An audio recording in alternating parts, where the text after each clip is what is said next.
আজকে এই যে বুগদাদি মুর্শিদ কেবলার স্মরণে কনফারেন্স, ঠিক কিনা? আমাদের বুগদাদি মুর্শিদ কেবলা মুরিদ করানোর উপর কি বলতেন? নামাজ দুরূদ শরীফ, নামাজ দুরূদ শরীফ, নামাজ দুরূদ শরীফ। নামাজের পরেই দুরূদ শরীফ, নূর নবীজির মোহাব্বত শিক্ষা দিতেন, ঠিক কিনা? আমাদেরকে কি শিক্ষা দিয়েছেন? দয়াল নবীজির মোহাব্বত, নূর নবীজির আদব, ঠিক কিনা? এই যে আমাদের বুগদাদি মুর্শিদ কেবলা যখন মদিনা শরীফে যেতেন, কেমন নূর নবীজির মোহাব্বত করতেন, ভালোবাসতেন, আদব করতেন।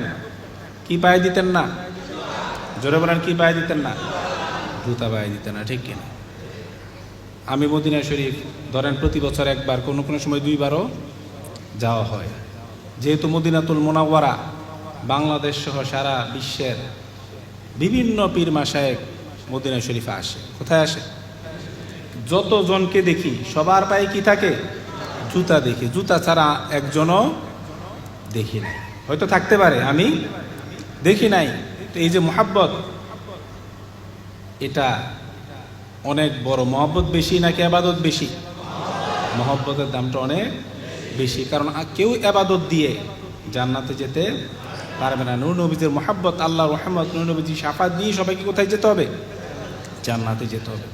এটা আমাদের পক্ষে মদিনা শরীফে গিয়ে খালে পেয়ে চলাফেরা করা সম্ভব হয় না। রাতের বেলা হয়তো কিছুটা চলা যায়, দিনের বেলা তো একেবারে ইম্পসিবল, অসম্ভব। পায়ের তলা মনে হয় কি হয়ে যায়?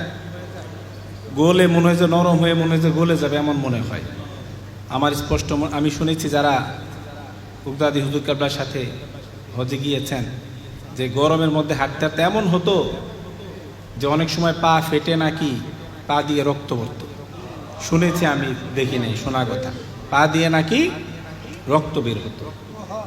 তো ভাইয়ের আমার, তবে এটা আমার মনে আছে, যখন উনি হজ থেকে আসতেন তখন পাগুলি ফাটা ফাটা থাকতো। আপনার যখন ওয়াশরুমে যেতেন দেখতাম খুঁড়িয়ে যাচ্ছে। আমার আম্মা পায়ে তেল মালিশ করে দিতেন, আমার এখনো মনে আছে। পায়ে তেল মালিশ করে দিতেন, পাগুলি ফাটা ফাটা থাকতো। কোনো কোনো ফাটাটা এত বেশি থাকতো যে মনে হয় যে ভিতরের গোস্তটা পর্যন্ত মনে হয় যে দেখা যায়। তো ভাইয়ের আমার, এটা যে মোহাব্বতের বিষয়, কিসের বিষয়? এটা কোরআন হাদিসের কোনো দলিলের বিষয় না। আপনার কোরআন হাদিসে এমন নাই যে মদিনা শরীফে তোমরা স্যান্ডেল পরতে পারবা না। আরেকটা উদাহরণ আমরা যেটা জানি, শত শত বছর ধরে আমরা যেটা শুনে এসেছি, ইমাম মালিককে, ইমাম মালিক, উনিও মদিনার হুদুদের, মদিনার এলাকার মধ্যে, এরিয়ার মধ্যে জুতা পায়ে দিতেন না। জোরে বলেন না সুবহানাল্লাহ। জুতা পায়ে দিতেন না।